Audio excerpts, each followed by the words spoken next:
Hi guys, it's Sherry. Today we are going to be playing with some transfer paper and I'm super excited.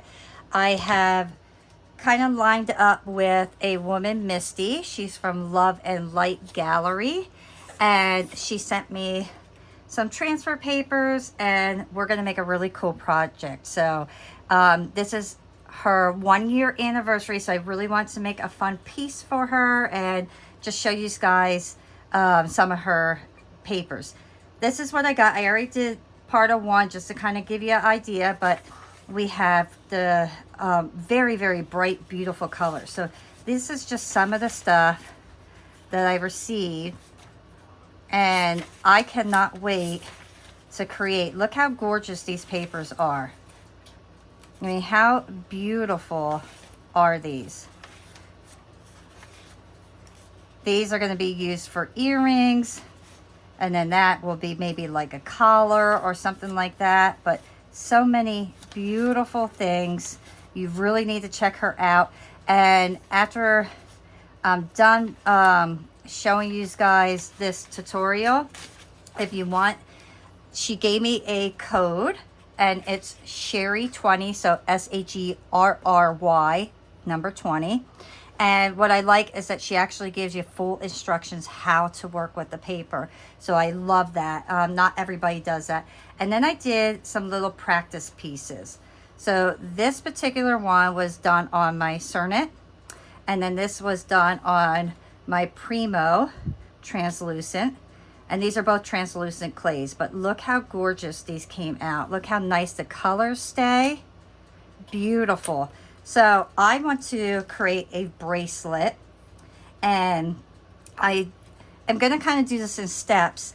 This way you guys can see exactly how they're done. And I'm going to do 2 of them. This one I did ahead of time just so you wouldn't have to wait, and I wouldn't have to turn my camera off 12 times, wait in 10 minutes here and 5 minutes here or whatever it may be. So you just cut out the pieces that you want. So if I just wanted to use half of this, I could cut it. And I like that it is paper, so you can just make it the piece that you want or the size that you want. So we are going to just lay this down. I have this clay rolled out to the number 5. So it's exactly my middle section of my pasta machine. And you just kind of burnish it on there. And then she says to wait about 10 minutes for it, but I didn't wait to 10 minutes. I waited till my color kind of changed a bit, and I'll show you that when it does start changing. But let me show you quickly how thick. If you do not have a pasta machine, that is the thickness that you are going to want. So it's not thick, but it's not thin. Just make sure my clay is down. And I also learned a little trick from talking to her. What you could do if you have sticky clay, or if the ink remains a little sticky. And I thought this was fantastic because it makes it so much more workable, and I never honestly would have thought about it. So shout out to Misty for letting me know this, because I tried it on this piece and now I could touch it and work with it. So I am super excited about that. So I am going to let that set for a few minutes. And then this piece, let me pull this up for you so you can really see. But look how beautiful those colors are. Are they not fabulous? I just think these are so beautiful. So I'm going to kind of jump around in this video, unfortunately, on you guys, but you should be able to easily keep up with everything that I'm doing here. While this is kind of sitting and waiting, we're going to start. I have a cuff here. This is just my metal cuff, and I'm going to use this for my mold, I guess you could say. And we are going to put this right on to our cuff. I'm going to bake this right on my cuff, and I'm going to stretch it a bit. beautiful thing about clay, you can stretch everything. So let me, oops. I'm going to stretch it this way. Let me just pull it. Make sure your clay is very well conditioned if you have to stretch it. Otherwise, you run the risk of really just destroying your piece.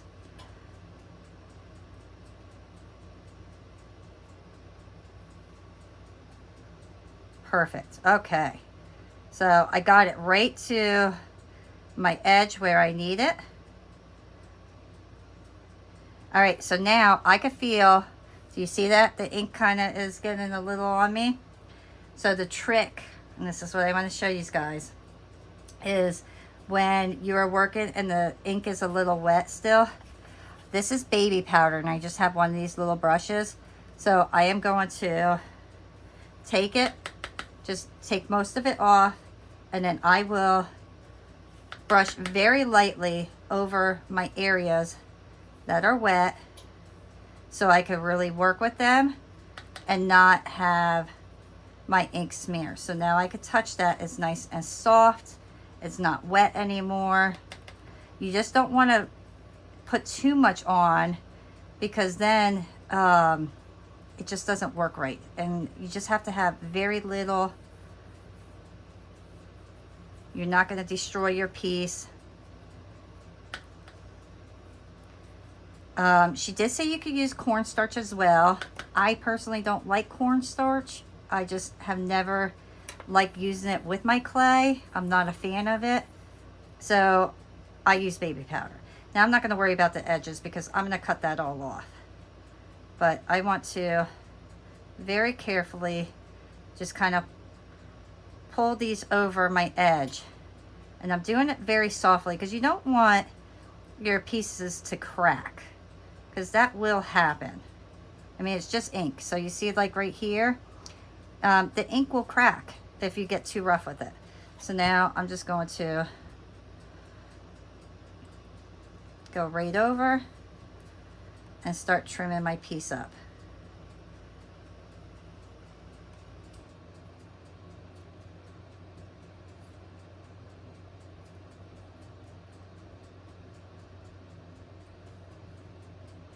Yeah, beautiful. I love this one. When I saw this transfer paper, this was the one that I knew I had to make a gorgeous bracelet with it. That was my first thought, was bracelet. I have to make a bracelet. So I just follow right through.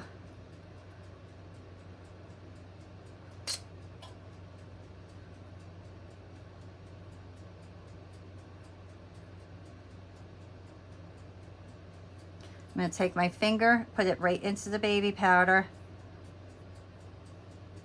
and just smooth over. This way I'm not smearing my ink. Make sure everything's nice. And I'm going to sand this down a bit after it bakes. And there, look how gorgeous. Is that not beautiful? I love this. I absolutely love this transfer paper. And I love how many designs she has.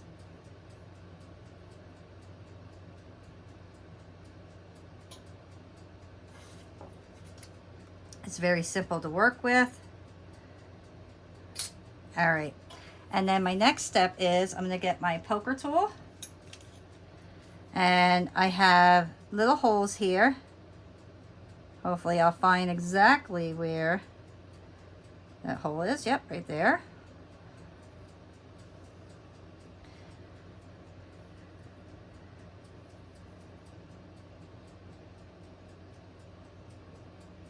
There we go.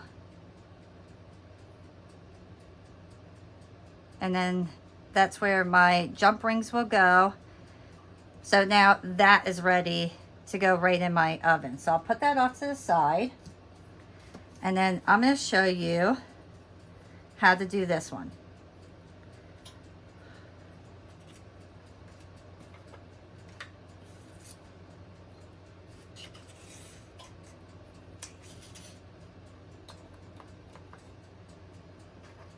All right, so now I can see, I mean, it's probably been about a good almost 10 minutes anyway, or maybe, let me see. Yeah, I'd say about 7 to 8 minutes since this has been on. But you can actually see the color slightly change. And that's what I always look for in my transfer papers. And then I'm just going to put my water right on.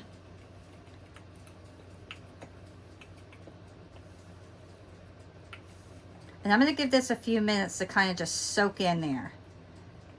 You don't want to rush the process, because if you rush the process, you run the risk of taking your actual ink off your piece. So you don't want to do that. But you can actually see it start to come up like tulip paper. Do you see that? So it's almost like tulip paper when it comes up. And I always kind of like to re-squirt it. And if I see my water go through, like it's making little spots, then I know it's very close to being ready. But I'm going to give this a solid 1 minute to really kind of just saturate into there. All right, so it's been about a minute. Now I'm going to take my blade and very carefully, and I'm not going to rub it hard,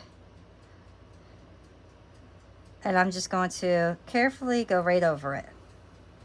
And you're going to pull off all that paper, all right? Now, you do have some paper left on here. You could either leave it on and bake your piece and take it off afterwards. I don't do that. I like to just get it wet and just kind of run my fingers right over. And you'll feel those little particles coming off, and the real clay, or the actual clay, underneath. And I'm not rubbing hard, I'm doing it very lightly. It's just basically slowly taking off that coat of paper. So just slowly take your time.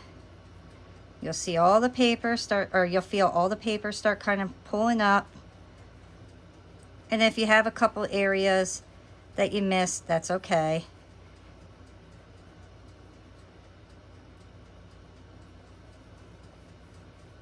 And then take your blade again. And look at all that extra paper that came off. And now I have a nice smooth area.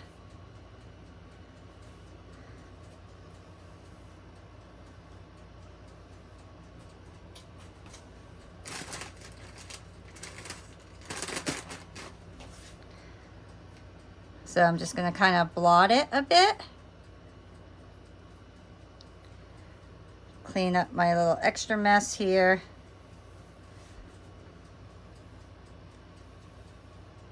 And then you want to let this dry. Letting it dry is important, because if you don't let it dry, then as you're working with it, it could be a little sticky. Now this is not too bad. This is a pretty good one. I can feel I still have a little bit of paper up here.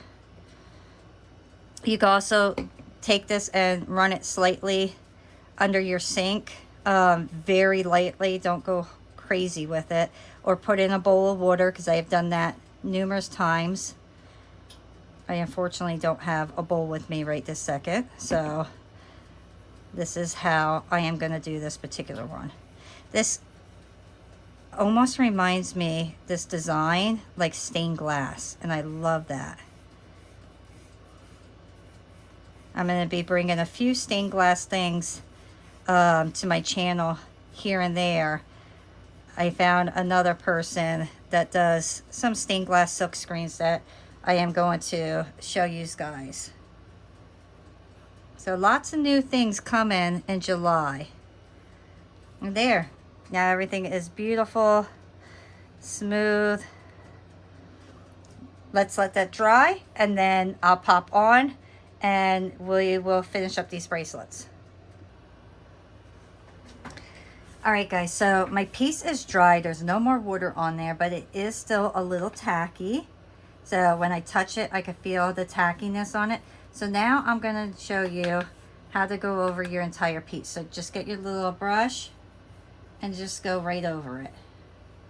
And don't push hard, but it takes all the tackiness away, which is lovely. And I'm finding that this little brush here is fabulous for it. And you'll be able to see the areas that you miss because it kind of remains shinier. And now everything I could touch, and I don't have to worry about ruining my piece when I put it on.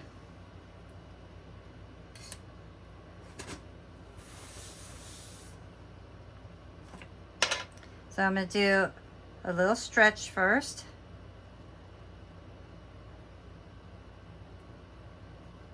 Because these are almost exactly where I need it to be.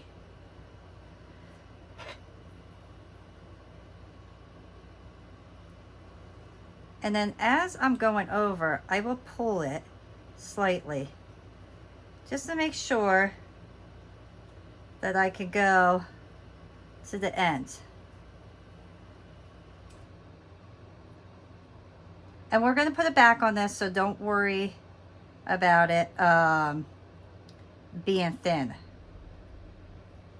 And then I like to kind of go over a bit.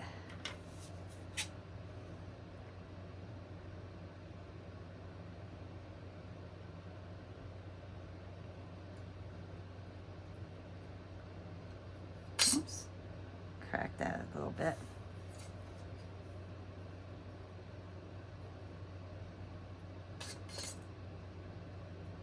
And I'm just gonna kind of pull up, like kind of take my thumb and I'm pushing it down just a tad bit to kind of round off the edges just a little bit.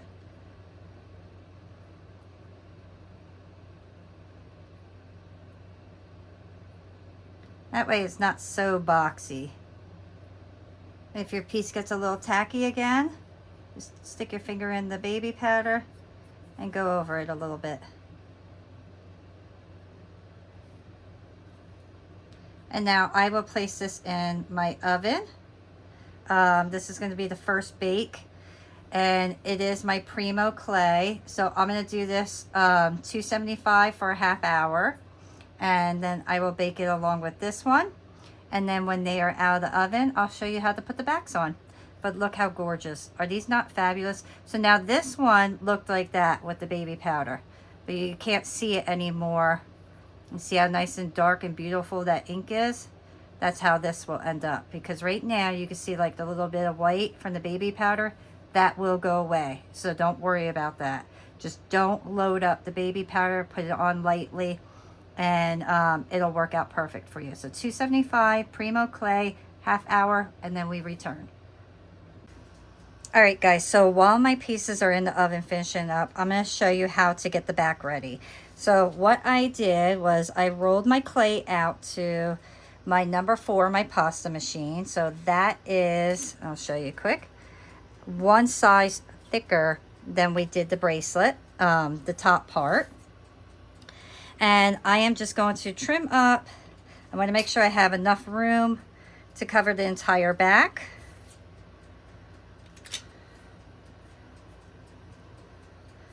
So that's about where I know this is going to be more than I need, and I'm good with that. So now I'm going to take my brush again. I'm just going to kind of pour my baby powder right over, and then I am going to cover my entire piece with baby powder. And this brush right here, I'm telling you, if you do baby powder or cornstarch, this stuff is fantastic. It really just smooths everything over. Just feeling to see if I missed any areas. I got it all pretty well.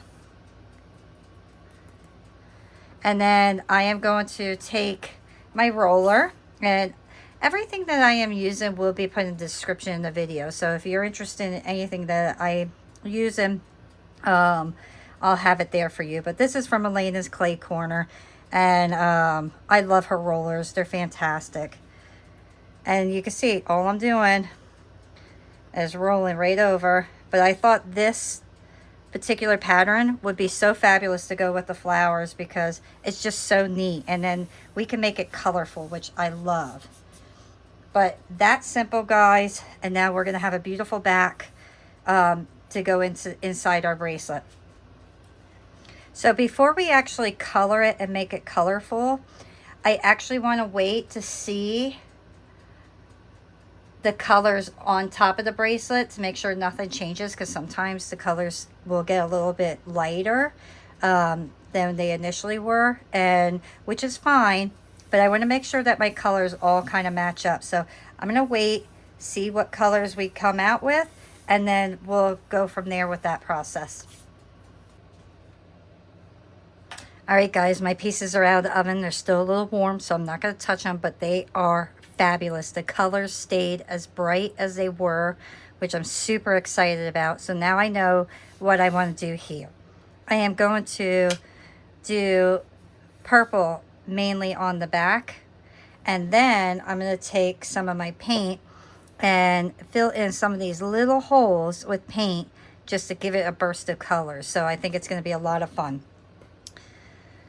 I have my purple mica powder. I absolutely love this mica powder. This is from Create Along. It's one of my favorite mica powders. I'll link that as well if you're interested. I have a lot of people that, you know, ask me where I get stuff, so that's why I'm mentioning different places. This way you guys know, but remember, I always link things in my description, and if I do forget, please just message me or make a comment on my YouTube, and I will absolutely send you a link if I have one.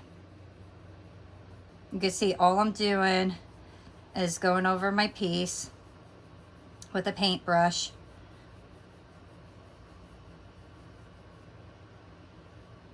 And I'm not too worried about the sides because truthfully I'm not going to use all that, but I want to make sure that I get the middle real nice and well, or I want to make sure I get my middle really well covered.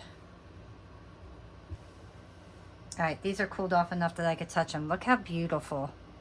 Are those not absolutely stunning? These are going to be so gorgeous. I'm super excited about these. Beautiful. All right, so I have this particular paint, and I am going to just, like I said, put little dots everywhere. So let me get my little tray, and I want to kind of link my colors up that are in the bracelet. And definitely got to have pink. I absolutely love pink. Now I'm not going to put purple paint because we got the purple mica powder. All right, so then I have all these little dots here through the swirlies of the roller, and I am just going to put little dots in different areas. And then when the paint dries, we'll have just these little tiny dots everywhere. I love trying to come up with different ideas, something unique and fun. And it will take a little bit of time for the paint to dry, but just be patient. It will definitely be worth the wait. You can see I'm just kind of spreading them all over. There's no certain way or certain place that I'm putting them. I'm just spreading them. And then when I go through all the colors, I'll make a decision on where else I need to add things. All right, my pieces are dry. I did one ahead of time, so you wouldn't have to watch me do two of them. And I'm going to show you each step. Let me just move some of the stuff around. But this is what the inside will look like. So I am very pleased with that. I think that's going to look really nice when it's baked, and then we put the gloss glaze on it. I think it's going to look fabulous. So I'm just going to go over my little edges here just to make sure that I don't have no areas that are missing my purple. Where's my brush?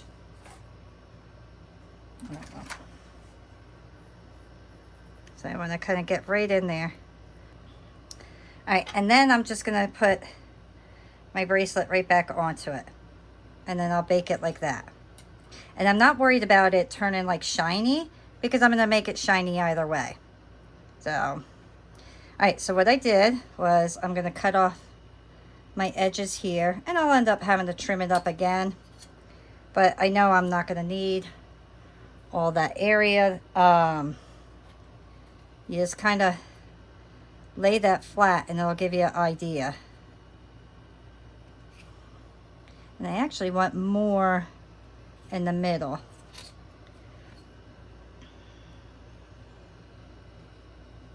So I'm just going to trim up. And I'm leaving a little edge there because I want to pull my clay over.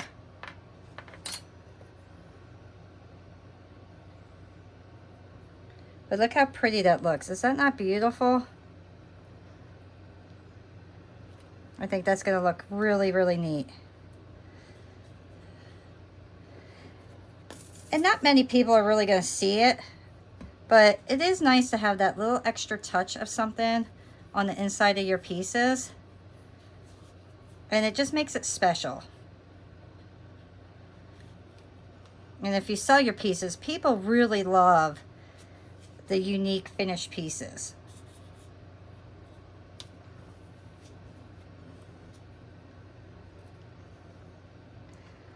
So make sure my hands are dry, and then I will lay this down. And I want to make sure that no air pockets are in here. So I'm just lightly touching it down, pressing it down. And I'm just going to trim that up there.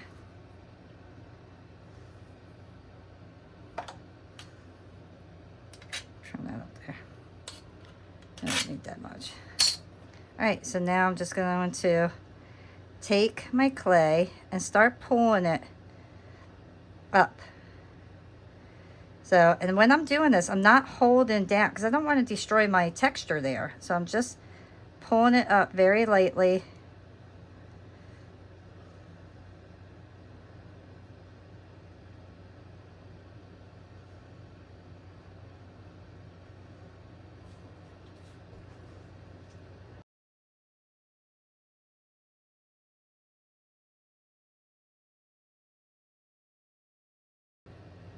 All right, now I'll take my blade. I'm going to go right on the top and very carefully trim top up.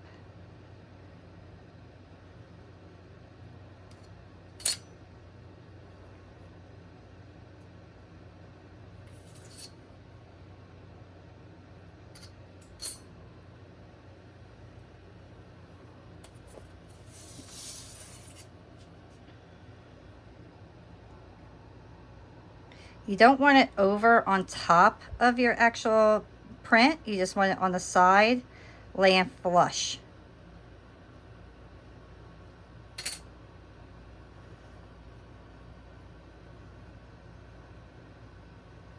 And then I like to just smooth all my stuff out, make it even.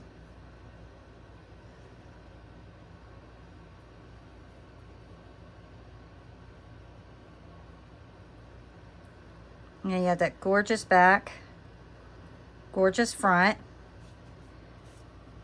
Let me get some of this mica powder off of me. I'm just going to clean my front off. Make sure I don't have mica powder stuck on there.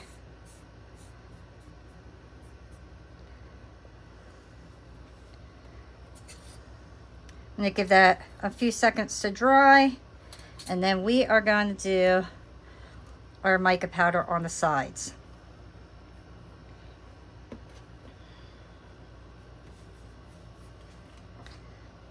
So just take my brush and then very carefully just go right around my edges.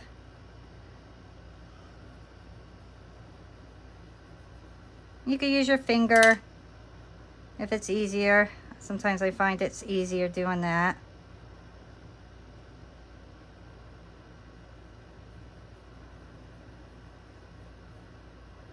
But you want to make sure you're getting all of your white covered. Now, I'm just gonna, once again, go over, smooth it all out. I like my edges real nice and smooth. We have a little bump here, but I'm gonna let that go because I'm afraid if I try to smooth it out too much, I'll actually make it worse. So sometimes leaving things alone is better than trying to fix it. Here, I have that little bit of cracking from pulling it over. So I'm just gonna take my brush and go in those areas and fill that in. Sometimes you'll miss little areas that you don't see initially.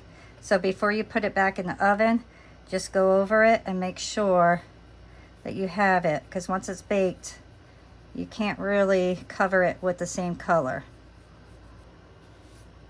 Do one more wipe on the top. And then I will place it on here, and then I'm gonna sit this right back into my oven. I'll bake it, and then we will return. And remember to poke your holes. I almost actually forgot to do that. So just get your any pointer tool and make sure you put your hole in your piece.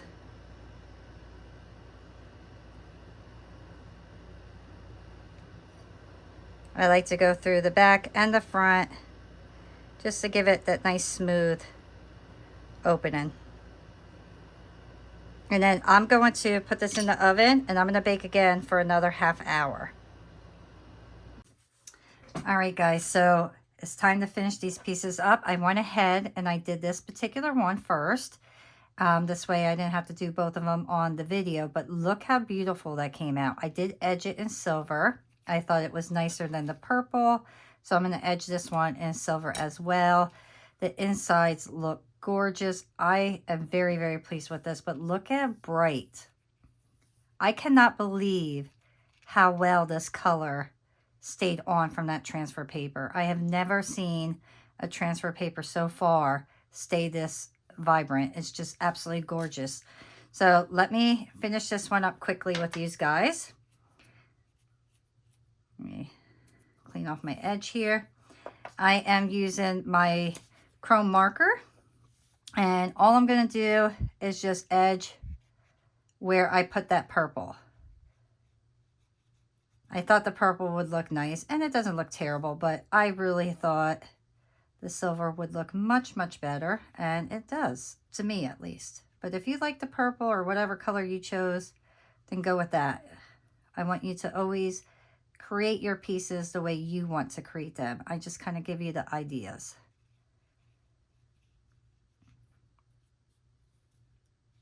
And I'm not going to do the inside. I'm just doing the edge here. See, much, much nicer with the silver. I just personally think it looks nicer. So I'll lay that down, let that dry. I have 4 jump rings, and then I have my little attachments here. So once that's dried, we'll use our gloss glaze from Sculpey, and then we'll glaze the whole thing. We'll put our jump rings, our pieces on, and then our piece is finished. So give me a couple minutes here. My piece is completely dry. I did go ahead and I put a coat of my gloss glaze on. I let that dry, and now I'm just going to show you quickly how to put on your jump rings. If you never used the Sculpey gloss glaze, all you do is brush it on like paint and then let it dry. So very, very simple.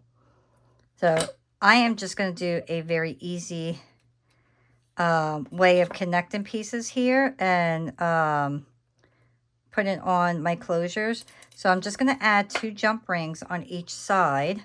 So you just open up your jump ring, connect it to your other one, and then put your closure piece on. And then close your jump ring. Make sure your jump rings are always closed. And there we go. You have a gorgeous bracelet. I'm not going to try to close it because I struggle trying to close things with one hand. It just has always been a thing for me. So I'm not going to even bother trying to do it. But, I mean, look how gorgeous that is. Is that not just beautiful? And it will close very nicely. You can make it longer. You can put extensions on it. And it's nice because it still has some flexibility to it. And when you keep your clay a little bit thinner, it's more flexible. The thicker you make it, the less likely you're going to have flex to it. But doing it this way, a little bit thinner, you're going to have flexibility. So this way, if you have a bigger wrist, smaller wrist, you can make it work either way. I really hope that you guys enjoy creating these pieces with me. If you did, please remember, hit that like button, subscribe if you haven't already, and leave a comment. It always helps. And remember to reach out to Love and Light Gallery if you are interested in some of her paper. No, I am not being paid for this tutorial. I just really thought her papers were beautiful. And as a nice gesture, I said I would do an anniversary video for her. So I am not being paid to say this. Her stuff is beautiful. You can see how vibrant and lovely everything is. I didn't cut out any steps for you guys, so you got to see every step, how easy it was to work. I really hope that you enjoyed this video. And like I said before, remember to like, subscribe, leave a comment, and I will see you all next time. Bye.